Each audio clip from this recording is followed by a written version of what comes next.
현대자동차의 수소차 판매율이 매년 하락하고 있습니다. 이는 단순한 소비 심리 위축이나 경제 상황 때문만은 아닐 겁니다. 그럼에도 불구하고 현대차는 이 기술을 포기하지 않고 막대한 투자를 이어가고 있습니다. 수많은 개발비와 인프라를 투입하면서 적자를 감수하는 이유, 대체 무엇일까요? 정보의 퍼즐 조각을 모아보면 그 답을 찾을 수 있습니다. 2024년 7월 한국국방과학연구소와 현대로템은 차세대 전차 K3 개발 계획을 공식화했습니다.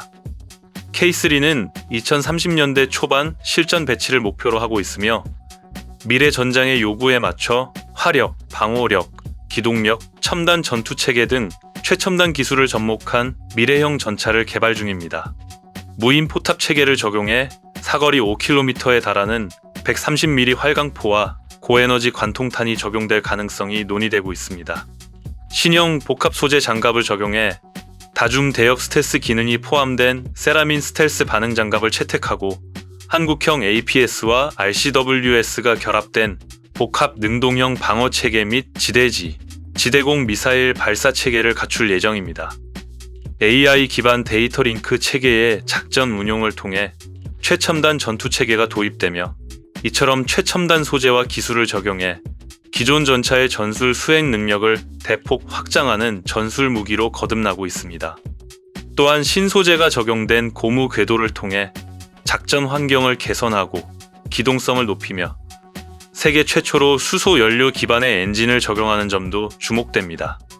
앞서 우리 군과 방산 업체들은 오래전부터 수소의 잠재력에 주목해왔습니다. 수소 연료 전지는 단순한 친환경 기술을 넘어 기갑부대의 차량뿐만 아니라 다양한 지상 동력 체계에 확장 적용될 수 있습니다. 기존의 디젤, 가솔린 시스템과 달리 수소 연료 전지는 작전 중 연료 보급 간격을 줄이고 장기 작전에서도 안정적인 운용이 가능합니다. 장기적으로는 K3 전차를 넘어 장갑차, 보병 전투 차량, 자주포 등으로 확대 적용될 가능성이 있으며 심지어 차세대 잠수함 같은 전략 해양 플랫폼에도 도입될 수 있습니다. 수소 기술의 전략적 장점은 단순한 에너지 효율을 넘어서 작전 유연성과 전장 생존성 향상으로 연결됩니다. 특히 낮은 열 방출은 적의 열 추적 센서를 회피하게 하고 저소음 특성은 은밀한 이동과 공격을 가능하게 합니다. 따라서 현대전에서 수소 연료 전지는 적외선, 열감지형 장거리 무기 체계에 대응할 수 있는 은밀성과 생존성을 제공합니다.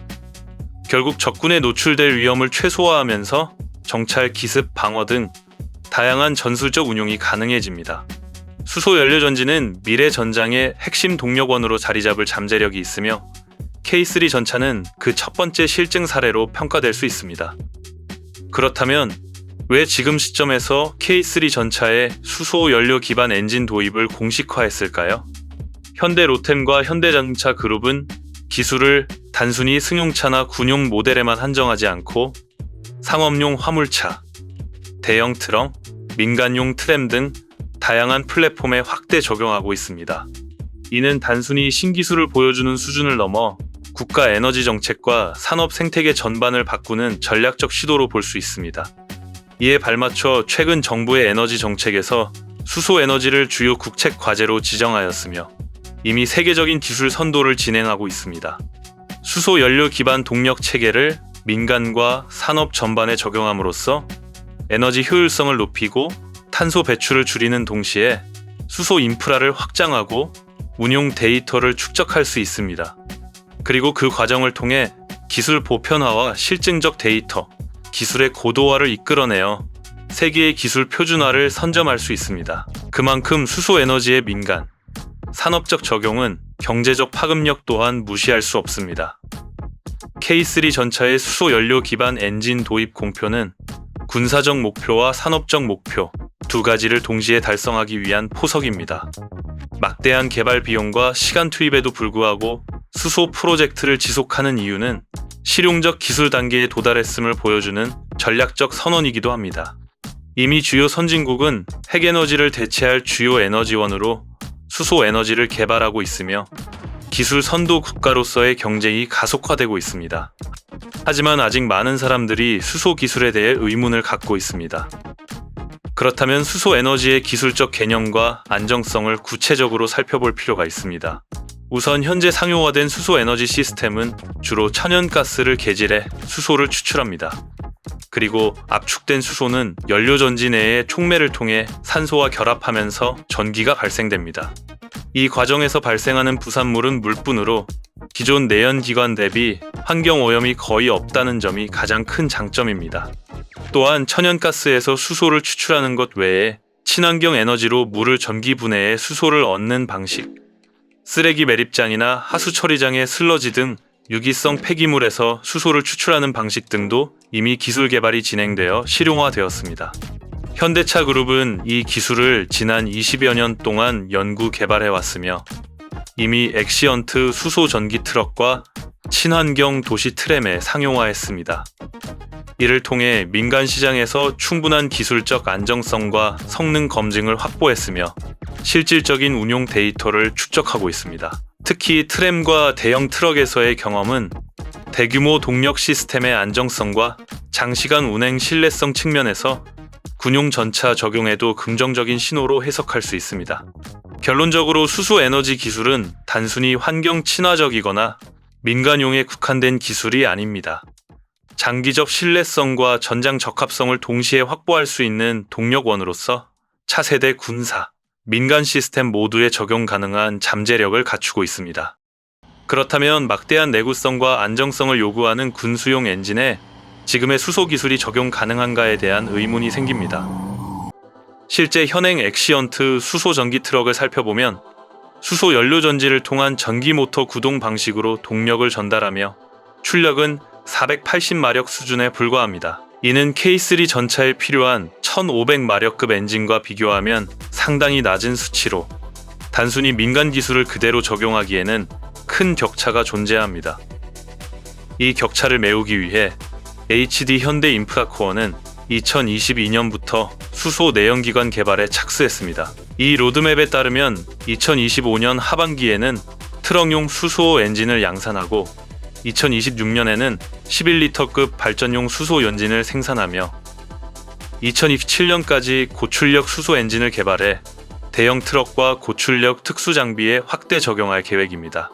이 엔진은 기존 디젤 엔진과 구조가 유사한 직분사 수소 엔진으로 설계되어 내연기관의 장점을 살리면서 연료를 수소로 전환한 기술입니다.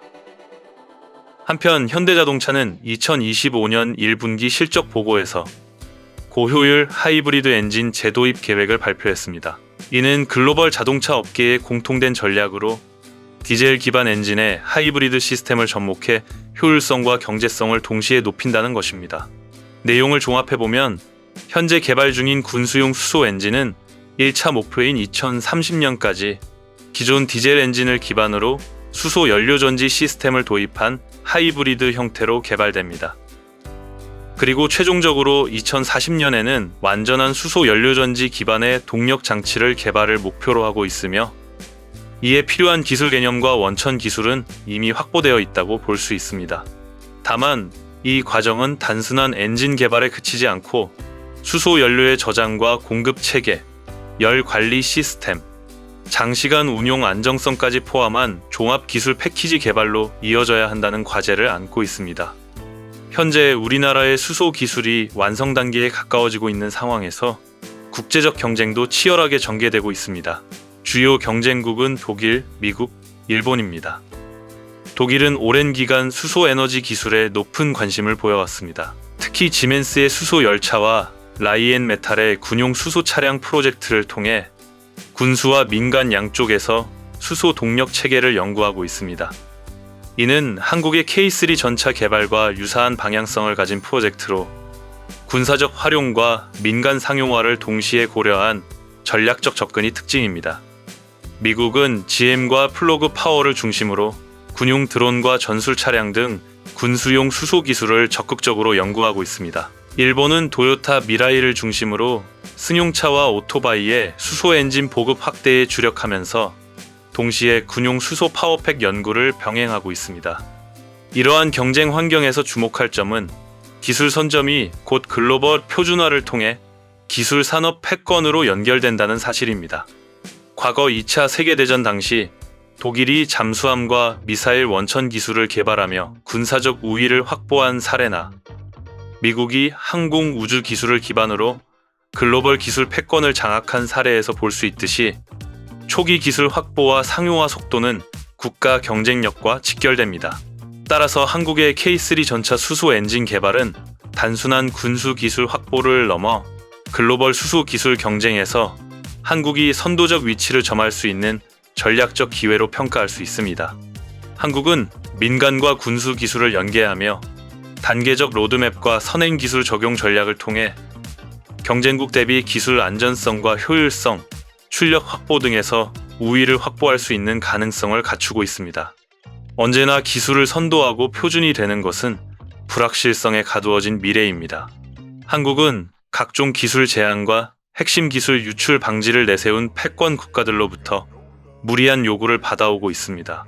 그렇기에 한국은 차세대 전투기 엔진 개발을 국가 개발 사업으로 지정하고 미래 전장의 핵심 무기 체계와 원천 기술 확보에 총력을 기울이고 있는 것입니다. 항공 우주 기술에서 개발된 탄소 섬유가 골프채가 되고 군사용 항법 장치가 내비게이션이 되며 레이더 개발 과정에서 발견된 기술이 전자 레인지가 되었듯 앞서 나가는 기술 개발은 언제나 인류의 삶을 윤택하게 해왔습니다. 그리고 그 기술을 가진 국가는 부와 권력을 쟁취해온 것이 인류의 역사입니다. 그만큼 현재 우리나라가 개발하고 있는 기술들은 단순한 기업 프로젝트가 아니라 국가적인 장기 과제로서 수많은 시민들의 관심과 응원이 필요합니다. 현대자동차를 비롯해 한국의 주요 기업들이 때로는 부족한 부분을 보여주기도 했지만 잘하는 부분은 잘한다고 응원하고 박수 쳐주는 것이 결국 우리 산업 발전에도 도움이 될 것입니다. 최근 정부의 기술 간담회에서 한 젊은 로봇 개발사 대표는 이런 말을 했습니다. 미국이나 중국은 신기술이 개발되면 빠르게 상용화하고 그 과정에서 축적된 데이터가 다시 기술 완성도로 이어집니다. 만약 우리도 규제와 지원 정책이 뒷받침된다면 충분히 기술 강국으로 자리할 수 있습니다.